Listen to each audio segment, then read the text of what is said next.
Hello, my name is Adrienne Glatz and I'm the board president of the Bidwell Mansion Association. Typically this time of year we would be hosting our annual Christmas with the Bidwells event, where Bidwell Mansion State Historic Park would come to life in Victorian Christmas splendor. However, this year that's not possible. But instead of giving up on the event entirely, we've decided to try something new.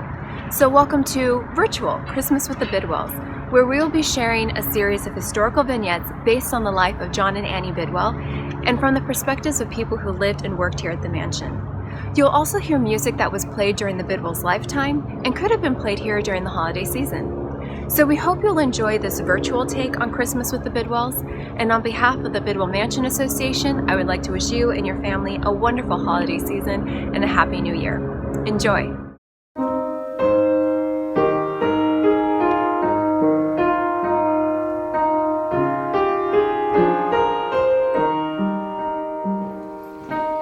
Oh, hello. Well, welcome to the kitchen. I'm Florence Blake. I am the cook for the Bidwells, and I don't usually get guests here in the kitchen, but you're welcome to have a look around. I hope the stove is not too warm for you. Of course, we have to keep the stove hot all the time, and actually this time of year it's rather pleasant to be in a nice warm kitchen. But oh, you should come back in the summertime. Oh, it's so hot. I don't know how I stand it. I really don't. Now, I hope you enjoyed your breakfast. Oh, well, thank you for the compliment. I'm glad you liked your pancakes and fruit. Now, you are just a little too late in the year for the General's favorite cassava melon. Those are all gone. But there's always some kind of fruit at every meal here at Rancho Chico. Now, you should come back in the springtime and you can have some of those up-to-the-minute biscuits. This is a kind of a specialty. It's the General's idea. He'll send Jake, his man of all work, he'll send Jake out to the field first thing in the morning to get a bag of wheat, the first bag of wheat off the harvester. Jake takes that to the mill across the road, has it ground into flour, brings it over to me. I mix up a batch of biscuits, and there you have it, from the field to the table in 1 hour. Oh, the General loves to boast about that. Now, it won't be a big dinner today. Of course, the General and Mrs. Bidwell always like to serve a good variety of food at dinner. But there's not too many guests. Mrs. Bidwell told me we will have 5 guests today. Yourself, her nephew Guy Kennedy, and his wife Cora, and Dr. and Mrs. Stansbury. Of course, I really never can tell how many guests there will be because the General will invite some guest who happens to turn up. Oh, it might be his lawyer or a visiting clergyman or professor or one of the other ranchers. I just never know. So I have to be prepared for however many guests we have. But then I like to be prepared. I like to serve a good dinner every day. And today you will be having veal soup. Now the veal soup is already made. It's here in the ice box, keeping cold. I do like to have an ice box to keep things cool, especially in the summertime. An ice box is one of the marvels of the modern world. So the veal soup is in there, and all I have to do is warm it up. And then you'll have halibut for the fish course, and lamb with potatoes and peas, and a dish of macaroni and cheese. The General does like macaroni and cheese. And then at the end of the meal, there'll be a selection of fruit and nuts. We always have fresh fruit here. And back there in the pantry, I have apples, pears, persimmons, pomegranates, and almonds and walnuts and pecans. And all that will be served with the coffee at the end of the meal. Now, did I mention dessert? Oh, well, if it were summertime, we'd have ice cream with strawberries. That's delicious. And that's another job for Jake, to turn the crank on the ice cream maker. But this time of year it will be fig pudding with hard sauce or apple pie. Well, you must excuse me, I do need to get back to work. It's been a pleasure to talk to you, but I do have a lot to do. I need to plan for my Christmas baking. Christmas is only a week away, and I have cakes and pies and cookies to bake. Now, the fruit cake is already made. It's back there in the pantry.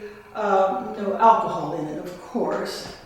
And then tomorrow, Mrs. Bidwell wants to come in. She likes to do a little baking once in a while.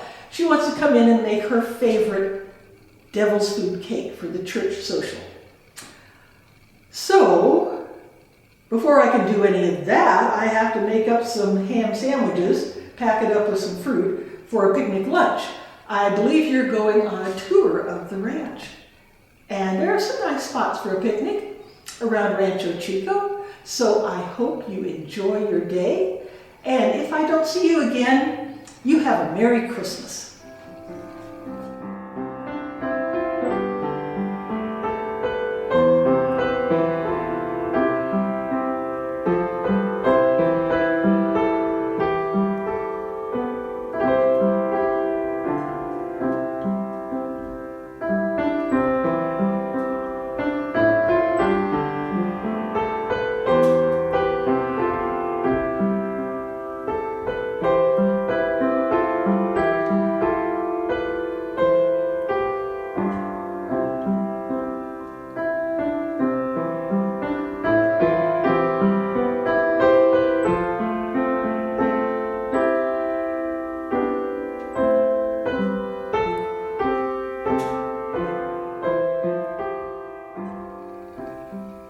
Hello, I'm John Bidwell.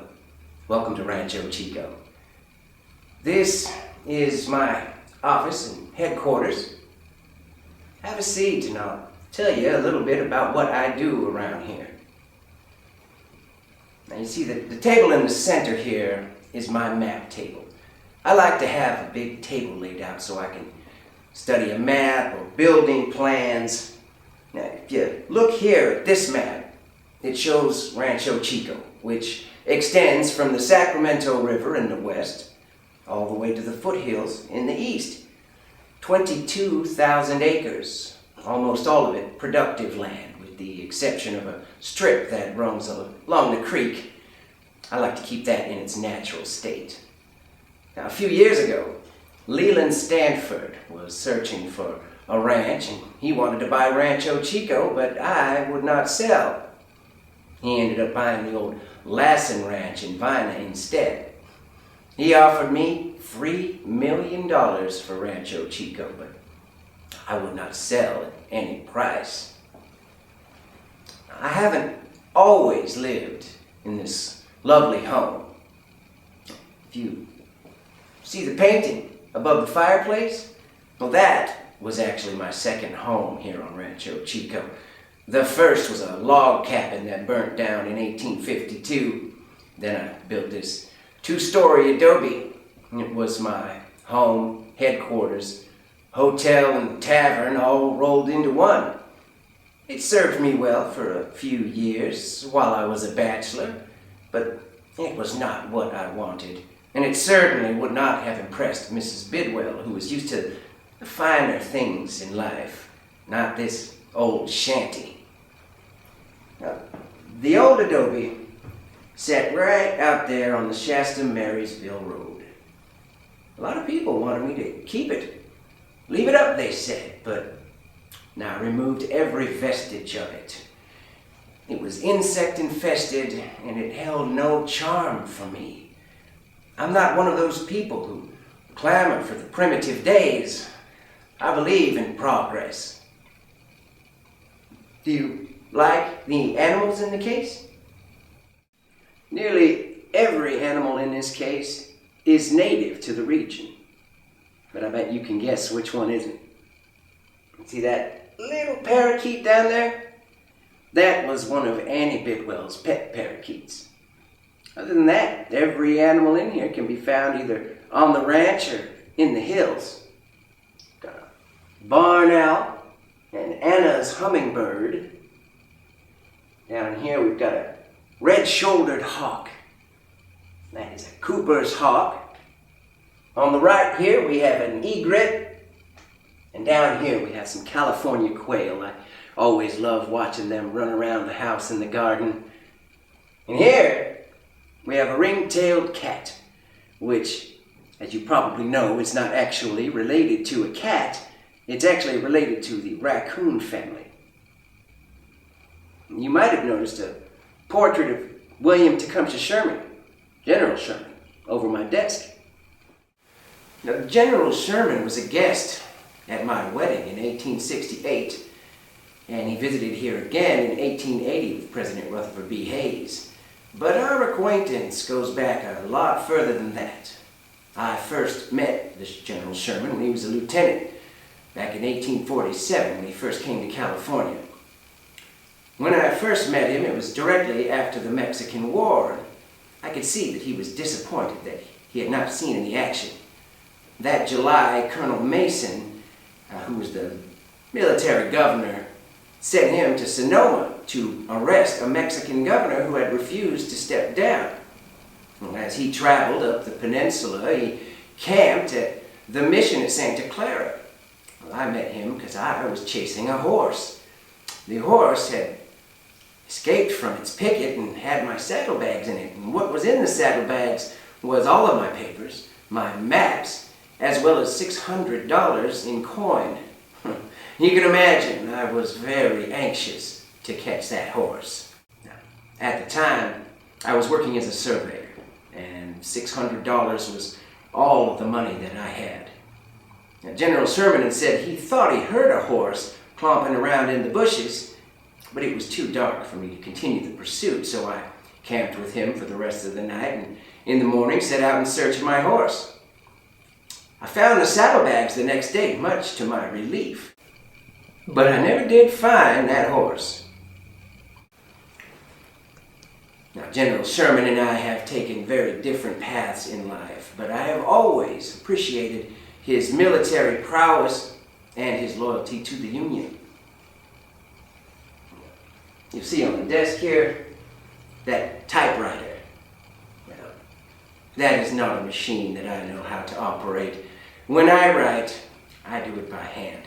But my correspondence these days has become so great that I bought the machine and hired a woman trained in its operation. I'm always amazed at how fast and accurately they can transcribe a letter. Now, I sure hope you are staying for dinner. There is always room for another at our table here at Rancho Chico. I have a lot of other guests I would like you to meet, including Mrs. Bidwell. Please, come with me.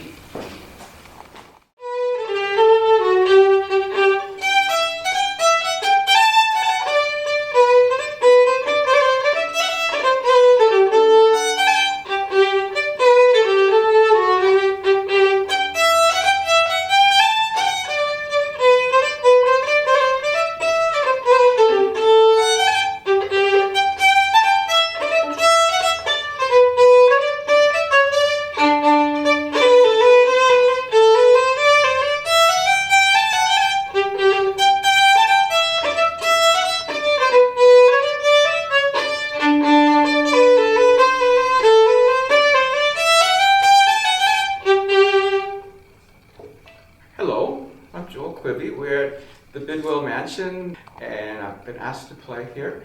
And I thought at first, what would be appropriate music that would have been heard in this house? And my short answer is, I have no idea. I don't know. But I do know that on the third floor is an actual ballroom. So what music would have been played in that ballroom for dances?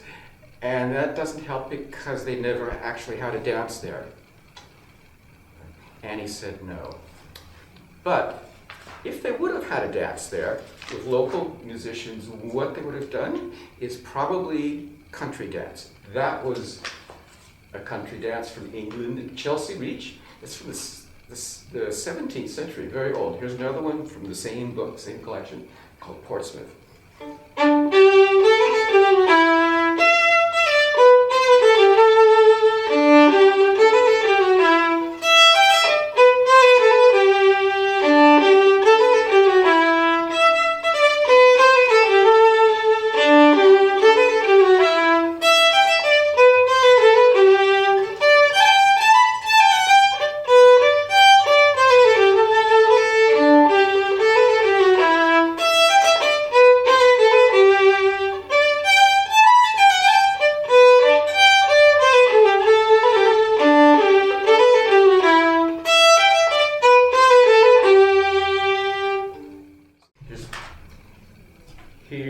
example of an American tune, marching down Broadway at 100 years.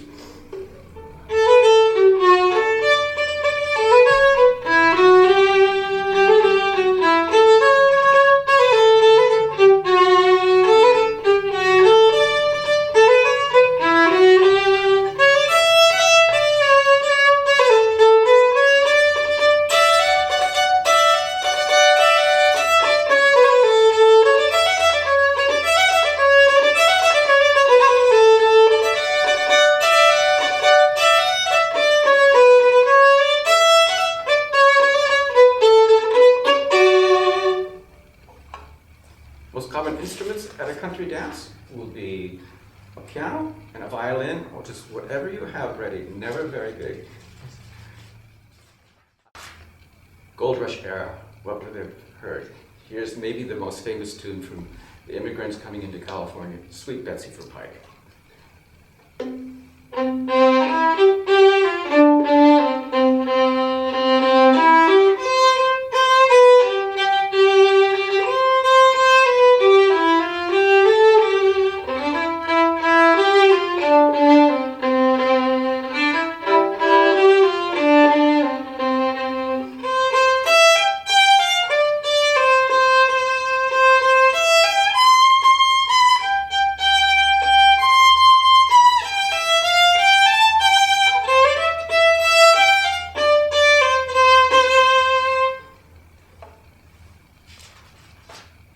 The country dance tradition lasts about 2 centuries, up until the middle of the 19th century, and then it got modified, and now we have the word cotillion is derived from that, and also the quadrille, and the remnant of that, believe it or not, is the Western square dance. Same music, same choreography. Here's another Gold Rush tune, Off to California. This is an Irish fiddle tune. Not surprising, because the Irish famine and immigration happens at the same time as the Gold Rush.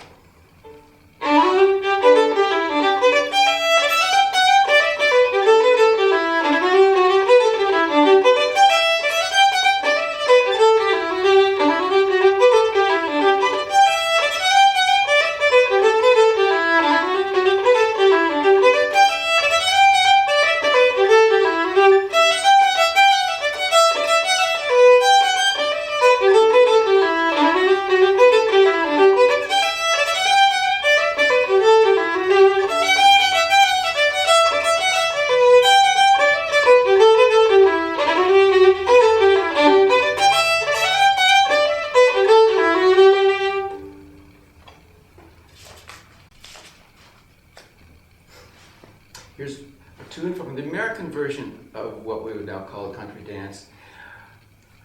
Stephen Foster actually put together a book which he called The Social Orchestra, and it had tunes arranged for solo or duet, 3 or even as many as 4 different instruments.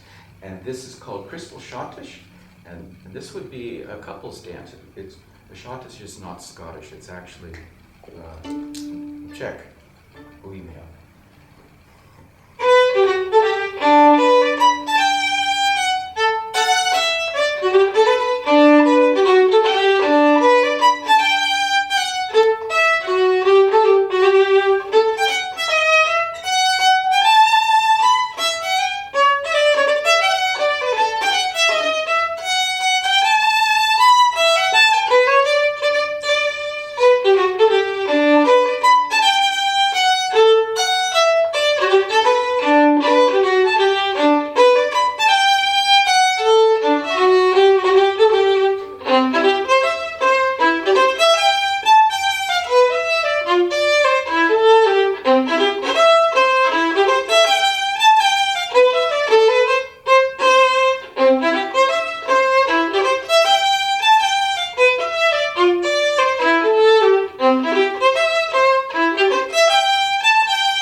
Okay, Jack guitar. a lot of these have two names depending on what country they're played in. So this also is known as the cuckoo's nest. Whenever I hear this tune or whenever I play it, I want to go away to sea and be a pirate.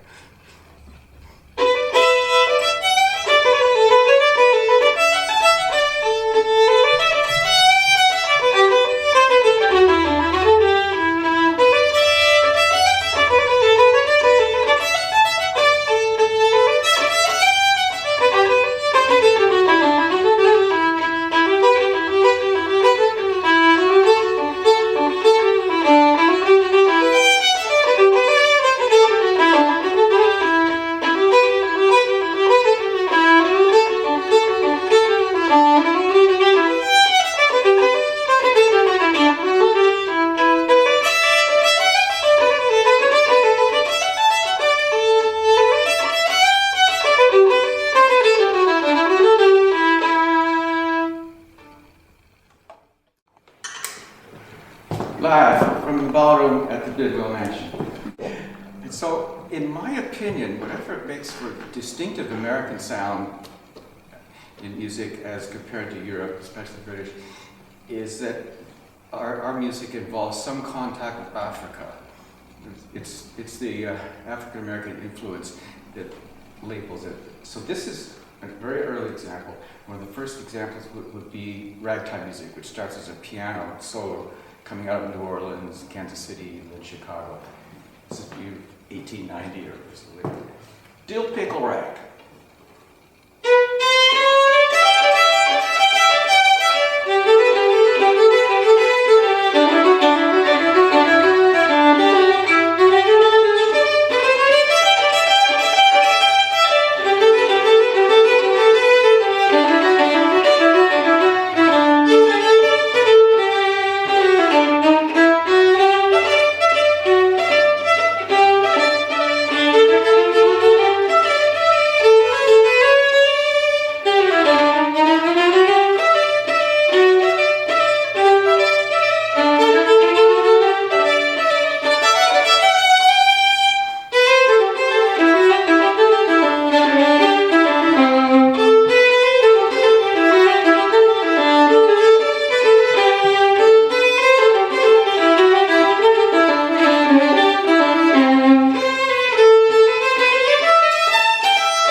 Howdy. I see you're admiring the Bidwells wagons and carriages. Are you going out for a drive later? The general said I should get the wagon ready to take out some guests. And I can tell you, General Bidwell sure enjoys giving tours of the ranch.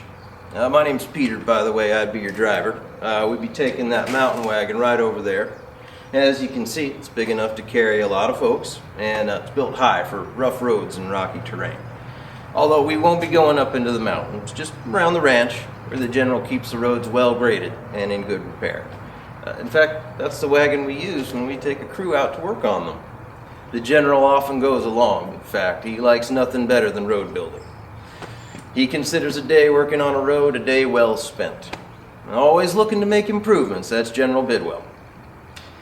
And I expect we'll be going out the Shasta-Marysville Road, out towards Sandy Gulch. Some folks call it Lindo Channel. So we'll drive along Sandy Gulch there till we get as far as the Meridian line and down to Big Chico Creek. And we'll probably go up the creek through that nice wooded area that Mrs. Bidwell likes to call the Vallombrosa. And of course, the general will want to show you the Hooker Oak. It's the biggest oak tree in the world. At least that's what Sir Joseph Hooker said when he saw it. It's over 100 foot tall, and I believe every person in town could probably stand underneath it. And it is quite a privilege to work for the Bidwells as a driver. I've met a lot of famous folks and driven them around the ranch, like clergymen, authors, scientists, political figures such as governors and senators, and even the President of the United States. I consider myself pretty lucky to have met President Hayes. Now, who did I most enjoy meeting? There's two I can think of. It'd be John Muir. Now, he had so many stories of his rambles up in the mountains, I could listen to him all day. And then, of course, it was General Sherman. Man, it was such an honor to drive one of the heroes of the Union, second only to General Grant. And I could tell you stories of General Bidwell himself, although don't tell him I said anything. He's a little embarrassed by him.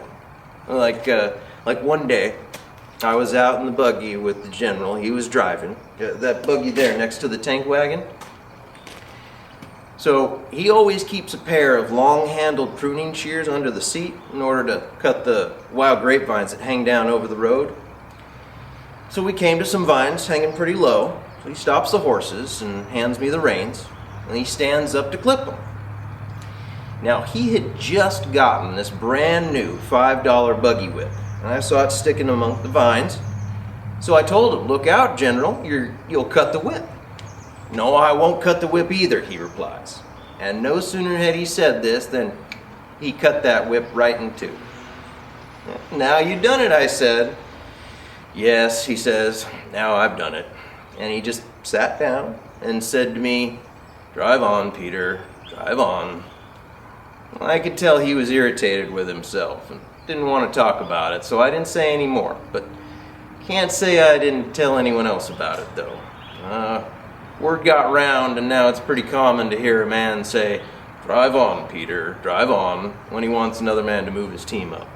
And you know, the general still uses that stubby buggy whip just to teach himself a lesson about being careful. You know, and sometimes when the general and Mrs. Bidwell are out for a ride, they take children along. They're very fond of children, although they have none of their own. This time we had little Helen Summer with us. We were out on the east side near the hills, and the general said to stop here. Well, he got down and he helped Miss Helen down, and then he reached in his pocket, pulled out his pocket knife and a handful of black walnuts. So he digs a little hole in the dirt with his knife, and he tells Helen to drop one of the walnuts in. Well, she was puzzled, but he explained. Black walnuts are beautiful and useful trees. When they're grown, they give shade and nuts for people and animals, and their wood makes beautiful furniture. Now, I won't live to see those walnuts grow into big trees, but you and your children will. Yeah, the general has a high regard for the black walnut. He's planted them all over the ranch. Now, there's all sorts of stories I could tell you about the general, but I see him coming now, and I haven't even gotten the horses out of the stable yet, so I'll see you on the wagon.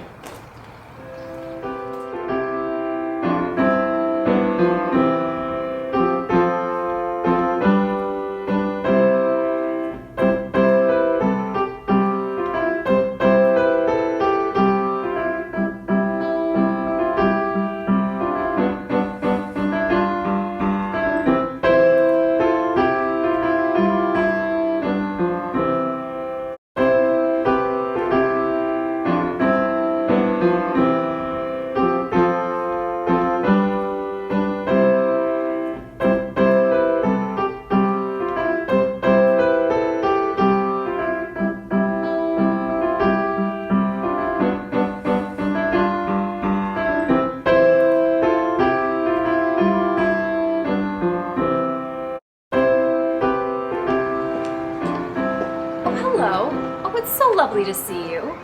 Well, I'm just on my way to do some shopping downtown. There's still so much Christmas shopping that needs to be done. Well, I think I'll stop at Mabum's first, on the corner of 2nd and Broadway. He always has such a wonderful selection of watches, jewelry, and silverware. And I'm looking for a particular gift for my cousin, Dr. Ella Gatchell. I seem to remember he has a lovely set of silver dessert spoons that I think would be a wonderful addition to the silver that I gave her at her wedding. And while I'm there, I need to find something for little Ruby Messenger, our coachman's daughter. She's such a darling little thing, and I think a necklace would be wonderful for her. Although I need to find something for her parents too. I'm considering a scarf pin for Reuben, and maybe a brooch for his wife. Well, actually, I need to find many brooches since I have a long list of ladies to give gifts to. Oh, and Mrs. Royce will be joining me.